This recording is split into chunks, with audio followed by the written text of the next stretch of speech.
He intitulado al mensaje de esta tarde, mis amados hermanos, Caminando con Cristo. Caminando con Cristo. Para una iglesia cristiana, mis hermanos, no hay mejor plan ni meta que caminar con Cristo. Pues los pasos que damos yendo a su lado y tomados de su mano, siempre serán pasos firmes, sabios y seguros. Por otro lado, Él siempre nos guiará hacia los lugares en los que podamos ser bendición para otros y donde podamos compartir su amor con aquellos que no tienen salvación ni esperanza. Después de todo, esa es nuestra razón de ser como iglesia de Dios vivo. ¿No es cierto? Amén. Ahora, hermanos, en Génesis 5, 22 al 24, leemos, ya lo leímos hace un momento, ¿verdad? Dice, y caminó Enoc con Dios, después que engendró a Matusalén, 300 años. Y engendró hijos e hijas. Y fueron todos los días de Enoc 365 años. Caminó pues Enoc con Dios y desapareció porque le llevó Dios. Y en Génesis 6:9 leemos, Noé, varón justo, era perfecto en sus generaciones. Con Dios caminó Noé. Fíjense, hermanos, qué interesante, ¿verdad?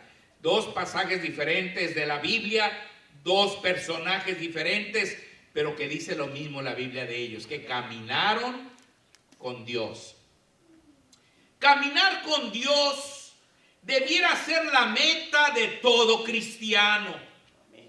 Pues desde el momento que le entregamos nuestra vida a Cristo, ya no somos nuestros, sino que ahora le pertenecemos a Él. Enoc y Noé entendieron muy bien esta verdad e hicieron de sus vidas un continuo caminar con Dios. De acuerdo a lo que vemos en estos pasajes, caminar con Dios significó ser justos y perfectos en sus generaciones. En otras palabras, tuvieron un testimonio limpio y congruente con su fe. En el Nuevo Testamento encontramos también a los apóstoles caminando continuamente con Jesús en las aldeas, pueblos, montañas, valles y ciudades, predicando el glorioso evangelio de salvación.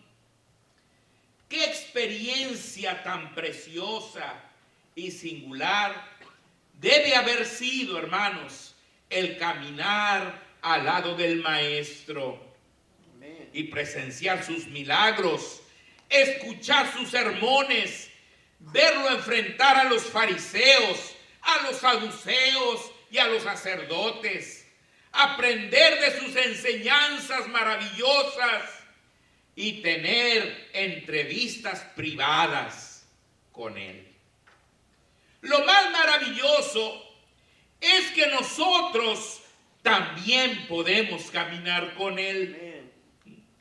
Pues aunque no lo vemos, Jesús nos prometió que estaría con nosotros todos los días hasta el fin del mundo y que entraría en nuestro corazón si nosotros le abrimos la puerta. Pero a veces, aunque Cristo está siempre a nuestro lado, nosotros no deseamos caminar con Él y seguimos nuestros propios caminos, que son, como dice la palabra, caminos de muerte.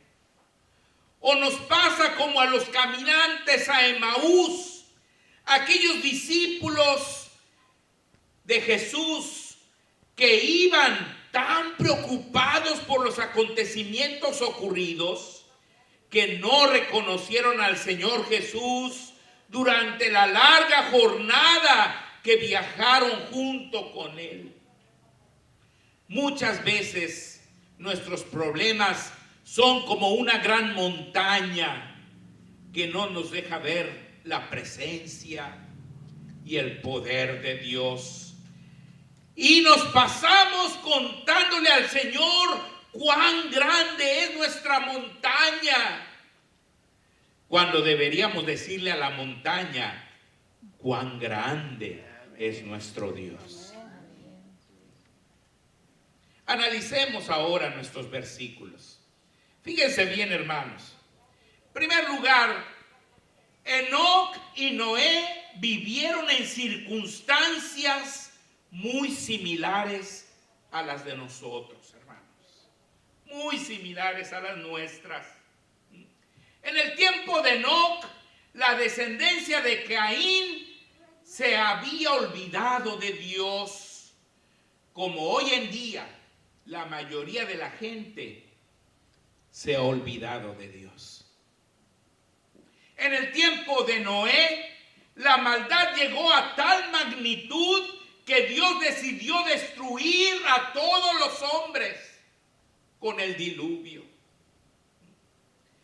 Estos días hemos estado viviendo las experiencias más terribles que jamás nos habríamos imaginado. ¿Recuerdan aquel tsunami que pasó ahí en Fukushima, Japón, hermanos?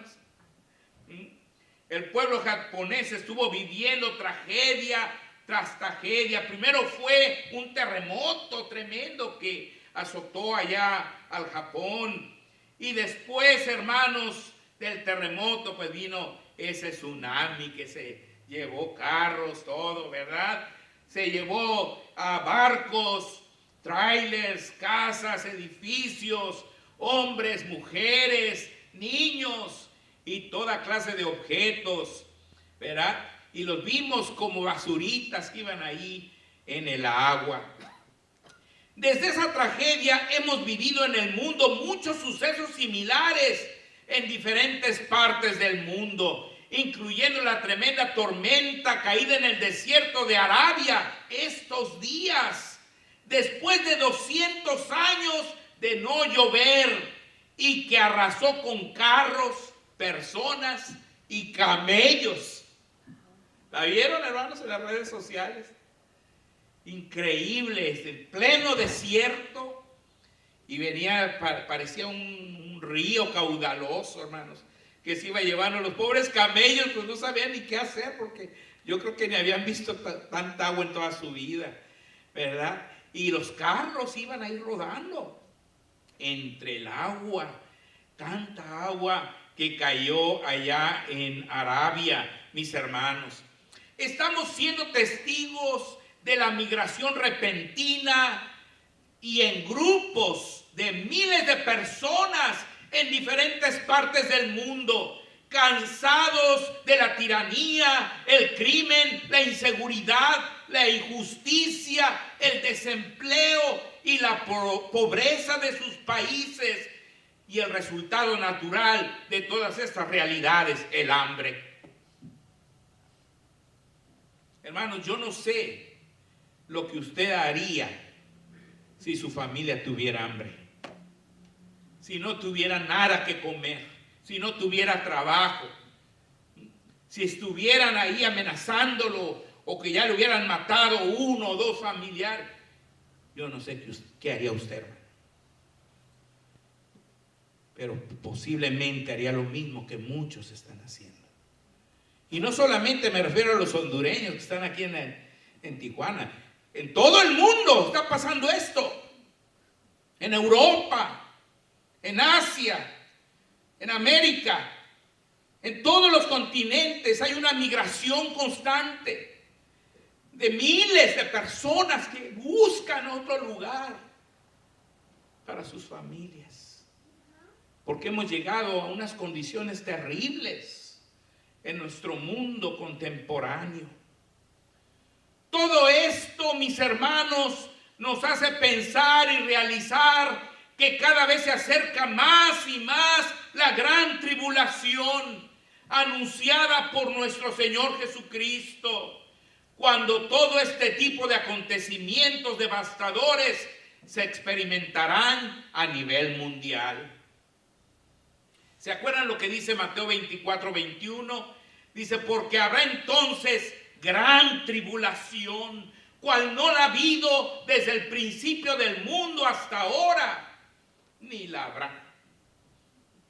Primero fue la ciudad de Managua, luego la Ciudad de México, Los Ángeles, San Francisco, Indonesia, Tailandia, New Orleans, Haití, Chile, Mexicali, China, Japón, La Habra, el norte de Chile, Oaxaca, Puebla y la Ciudad de México, las Carolinas.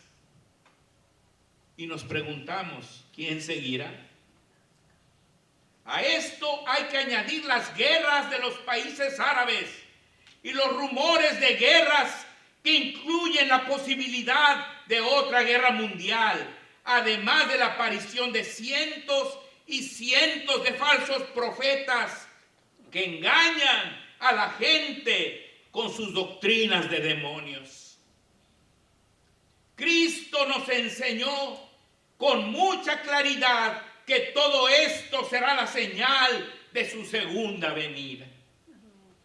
En Mateo 24 leemos, y estando él sentado en el monte de los olivos, los discípulos se le acercaron aparte diciendo, dinos, ¿cuándo serán estas cosas?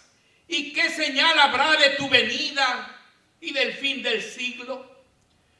Respondiendo Jesús les dijo, mirad que nadie os engañe, porque vendrán muchos en mi nombre, diciendo yo soy el Cristo, y a muchos engañarán, y oiréis de guerras y rumores de guerras.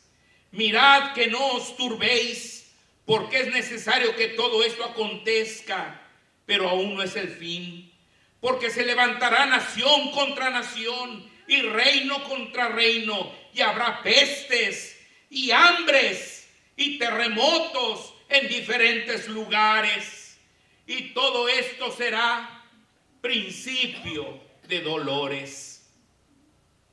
Pero lo más triste es que los cristianos que hemos sido advertidos de todas estas cosas y que debemos ser motivados al ver la fidelidad del cumplimiento de las profecías de nuestro Maestro, a tener una fe firme y una convicción de que servir con gran amor a Dios es lo más importante que hay en este mundo. Se dice que por haberse multiplicado la maldad, el amor de muchos se enfriará. Pero la palabra nos sigue recordando que debemos cumplir nuestra tarea de predicar, hermanos. Predicar el evangelio a toda criatura. Y nos anima a ser como cristianos parte de aquellos que han de cumplir la profecía que dice, y será predicado este evangelio del reino en todo el mundo, para testimonio a todas las naciones. Y entonces vendrá el fin. La palabra de Dios entonces nos recuerda el ejemplo de la higuera. Dice la Biblia, de la higuera aprended la parábola. Cuando ya su rama está tierna y brotan las hojas, sabéis que el verano está cerca.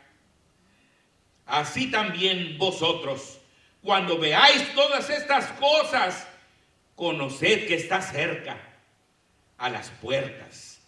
De cierto os digo que no pasará esta generación hasta que todo esto acontezca. El cielo y la tierra pasarán, pero mis palabras no pasarán. Porque del día y la hora nadie sabe, ni aun los ángeles de los cielos, sino solo mi Padre. Así que estamos viviendo ya esa generación, hermanos. Y el Señor dice que no pasará esta generación que vea todas estas cosas que estamos viendo cuando el Señor va a regresar. No va a pasar nuestra generación cuando Él va a regresar.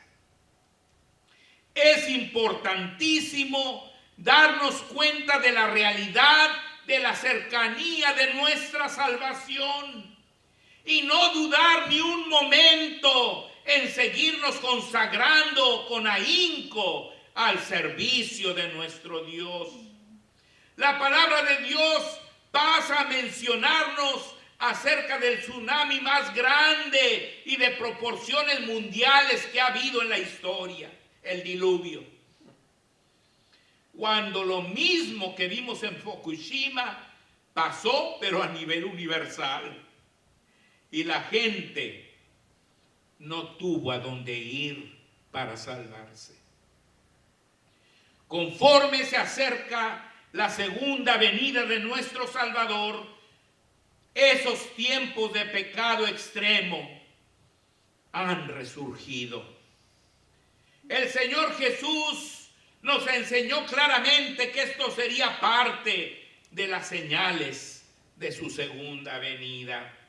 En Mateo 24, del 37 al 39 dice: mas como en los días de Noé, así será la venida del Hijo del Hombre. Porque como en los días antes del diluvio estaban comiendo y bebiendo, casándose y dándose en casamiento, hasta el día en que Noé entró en el arca. Y no entendieron hasta que vino el diluvio y se los llevó a todos. Así será también la venida del Hijo del Hombre. El Señor Jesús habló de dos alternativas que podemos tomar al mencionar los días de Noé. En primer lugar, está la alternativa de Noé y su familia, quienes tuvieron que soportar la presión e incomprensión de las personas y anteponer a cualquier comodidad personal su fidelidad a Dios. Esa es una actitud que podemos tomar. La otra, el segundo lugar, está la alternativa de los que no entendieron hasta que vino el diluvio y se los llevó a todos.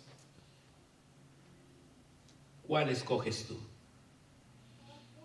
¿Cuál escoges tú? Hermanos, servir a Dios no es fácil. Servir a Dios, hermanos, es difícil. Todo el mundo te va a criticar, todo el mundo te va a señalar, pero es lo mejor que ignorar las cosas de Dios.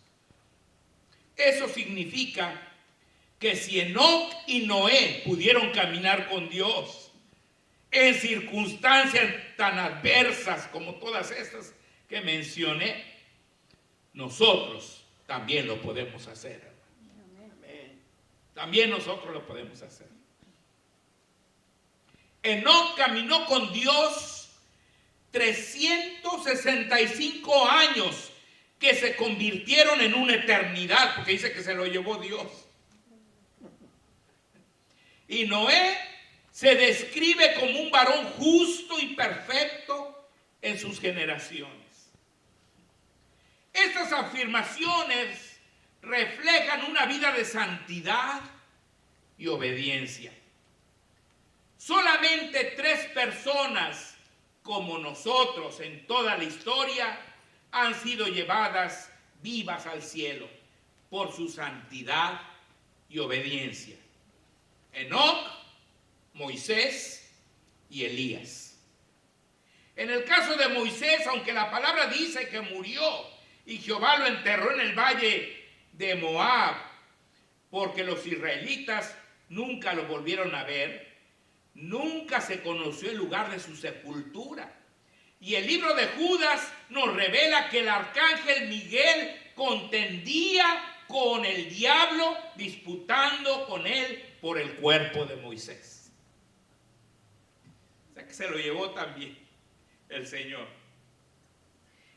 Estos tres varones fueron siervos excepcionales de nuestro Dios, con una santidad y una obediencia a toda prueba. Enoc es un tipo de la iglesia, ya que fue llevado al cielo antes del juicio del diluvio. Como la iglesia será llevada al cielo antes del juicio de la tribulación. Noé es un tipo del pueblo de Israel, que será salvo durante el juicio de la gran tribulación, como Noé lo fue durante el juicio del diluvio. Por eso nosotros estamos llamados a ser como ellos, la luz del mundo y la sal de la tierra. Finalmente, hermanos, Enoc y Noé engendraron y educaron hijos excepcionales. Enoc engendró a Matusalén, que es el hombre que ha vivido más años que ningún otro, es decir, 969 años, como nos decía ahorita el doctor Correa, ¿verdad? 969 años vivió Matusalén. Este hecho nos habla de la santidad de Matusalén. Si consideramos que la Biblia dice que la paga del pecado es muerte. Además, la experiencia nos ha enseñado que los hombres, entre más pecamos, más pronto nos acabamos y más pronto morimos. Hermanos, yo he conocido hombres mucho más jóvenes que yo y que parecen viejitos. Parecen viejitos, ¿verdad? Y otros no nomás parecen, se mueren. Se mueren. Y uno dice, bueno, pero es que la vida que ha llevado este cuate, ¿verdad? Muchas veces de drogas, de sexo, de alcohol, pero no, se acaba. Pero la experiencia nos enseña que entre más pecamos, más pronto nos morimos, hermano.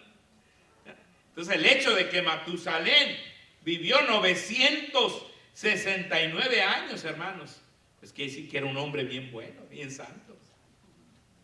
Sin duda, la educación que Enoc dio a Matusalén, su hijo, fue la clave de su vida tan larga. Imagínense, su papá fue llevado al cielo en vida, ¿no? El tipo de hombre que sería Enoc, ¿verdad? Entonces, él fue el que educó a Matusalén. Noé, por su parte, hermanos, engendró a Sem, Cam y Jafet, quienes le ayudaron a construir el arca y se salvaron durante el diluvio junto con sus padres y sus esposas.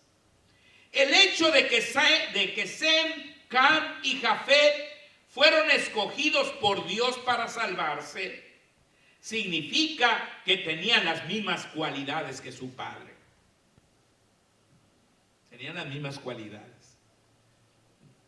Por eso Dios los salvó también a ellos.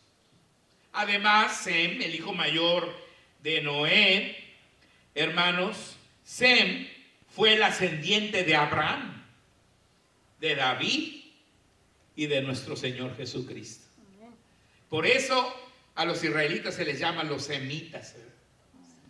Los semitas. O a los que no los quieren se les llama los antisemitas o el antisemitismo. ¿Verdad? Porque ellos descienden de Sem. Entonces imagínense, Sem fue un hombre santo también, igual que su padre. Esto nos enseña que nuestro caminar con Dios puede ser clave en el grado de consagración de nuestros hijos.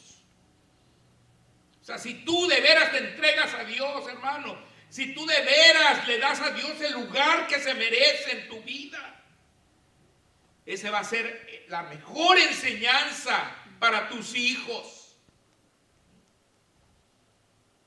Pero si tú, hermano, te dedicas a fumar, a tomar, a serle infiel a tu esposa, a decir groserías, ¿qué va a pasar con tus hijos? Al rato van a hacer lo mismo.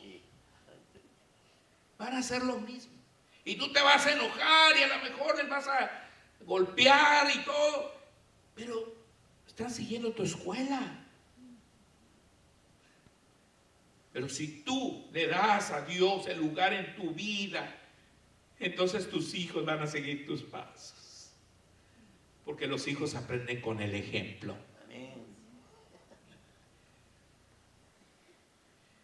Tristemente, hermanos, estamos siendo testigos de cómo muchos de los hijos de los cristianos actuales están negando su fe.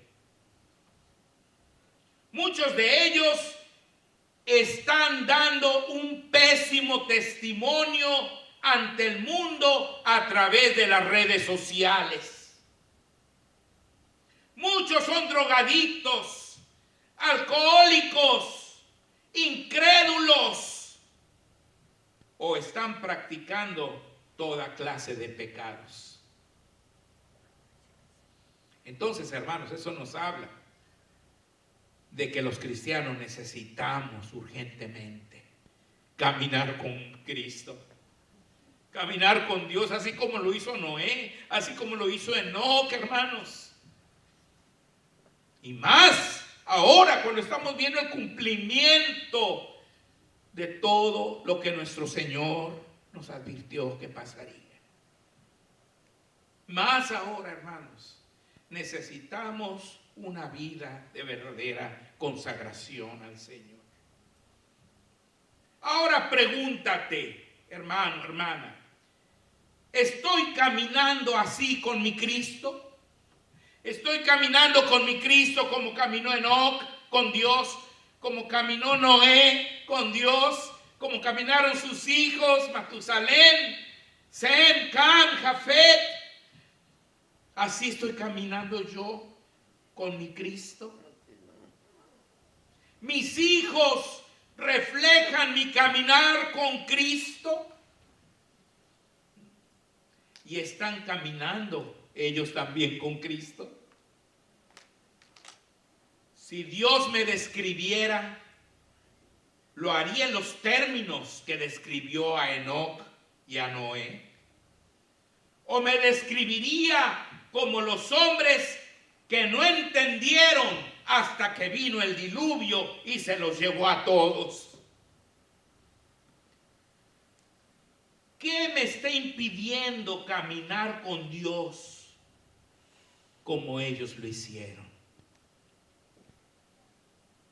Estoy dispuesto a hacer los cambios que necesito para empezar a caminar con Cristo desde este día en adelante. Y por último, pregúntate, ¿seré arrebatado como Enoc el día que nuestro Señor Jesucristo venga por su iglesia? ¿O me quedaré a sufrir la tribulación y me perderé para siempre? No esperes más, hermano. No esperes más, hermana. Empieza a caminar con Cristo desde ahora. ¿Cuántos dicen amén, hermanos? Amén. Hermanos, qué importante es buscar al Señor. Hace 8 días yo les predicaba que la Biblia nos habla de apartarnos del mal. Y les decía yo que la mejor forma de apartarse del mal es acercarse al bien. Es acercarse al bien. La mejor forma. ¿Y qué es acercarse al bien? Es venir a la iglesia, hermanos. Es buscar, hermanos, las cosas de Dios. Es leer la palabra. es traer a nuestros hijos para que escuchen la palabra de Dios. Es la mejor herencia que les podemos dar.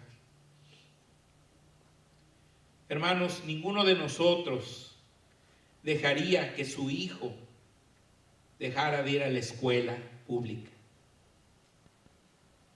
Nadie. A lo mejor lo dejamos un día que esté enfermito, que tenga fiebre, está bien, quédate. O a lo mejor, aunque es muy difícil, pero que digamos, bueno, está muy cansado, que no vaya hoy. Pero ni así, hermano. Yo no conozco padres que no es porque está cansado el niño, no lo lleven a la escuela. Pero bueno, podría darse el caso. Pero lo normal es que vemos que están en la escuela, hermanos.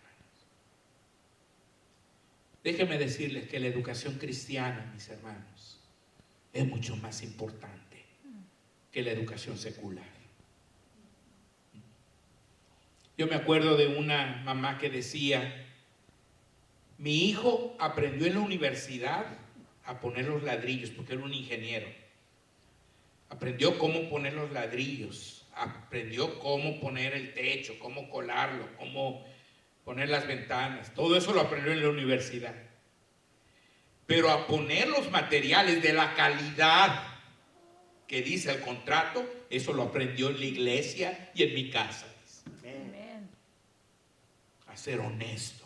Hermanos, ahora que fue el terremoto de la Ciudad de México, muchísimos edificios quedaron resentidos. ¿Saben por qué? Porque están mal construidos. Amén. Salieron cientos y cientos y cientos, hermanos, de demandas. Porque no se cayeron nomás por el movimiento telúrico, se cayeron porque los materiales no son los que debían ser, hermanos. Porque no llenaron los requisitos. ¿Por qué? Porque muchos ingenieros robaron, pusieron cualquier cosa con tal de que les dieran el dinero, hermano. Y eso lo vemos en muchas cosas en el mundo. Nosotros los cristianos, hermanos, debemos ser diferentes. Debemos ser diferentes. Buscar al Señor, hermano. No nos vamos a arrepentir, porque buscándolo a Él estamos buscando lo mejor de lo mejor. Que Dios les bendiga, hermanos.